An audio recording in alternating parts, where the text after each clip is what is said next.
Before we announce our winners, we would not be happy if there was not some poetry to usher in the results. Don't you all want some poetry? Okay, is there anybody here who'd be willing to whip up a quick poem from the top of their head?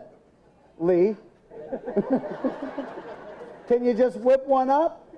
Oh, okay, come on. Wait, I'll hold for you if you want. No, you hold this one. Oh, wow.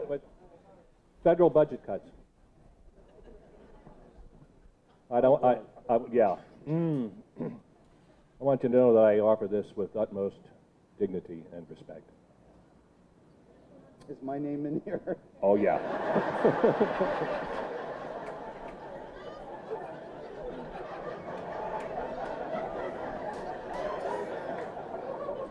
Not too long ago, and not too very far away, there lived a troll named Norbert, who had died that very day. Thank God I'm not the troll. It, however, seems that no one told him he had died, so with shoehorn in his pocket, he set out to hitch a ride. He'd heard the tales of festive feasts topped off with great dessert, and so much food that when they'd done, the people's stomachs hurt. And he began to dream about his journey to the south, where he hoped to spy some homemade pie to shove into his mouth.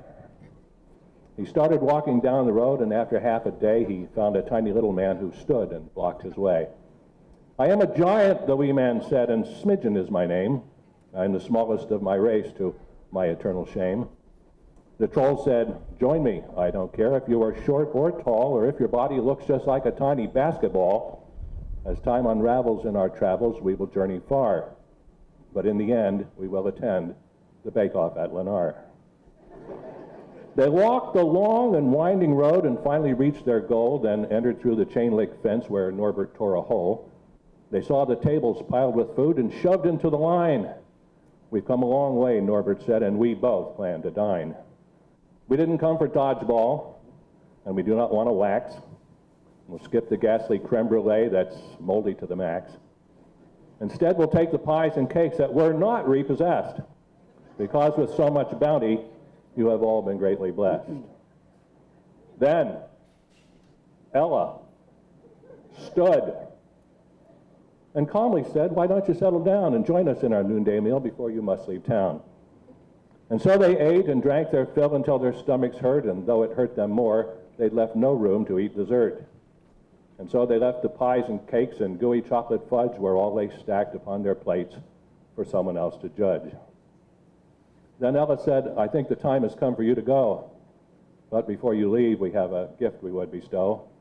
We know that on your journey you have traveled very far, so as a gift we give to you the keys to Stuart's car."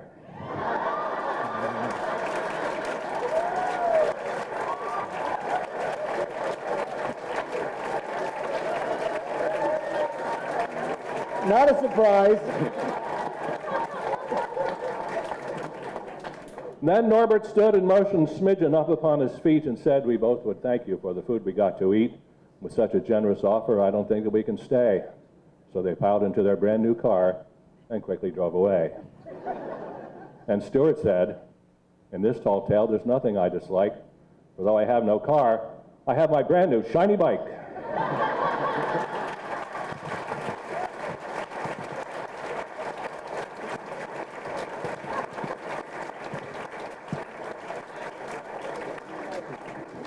Lee, as always, you inspire us with your poetry and your vivid imagination.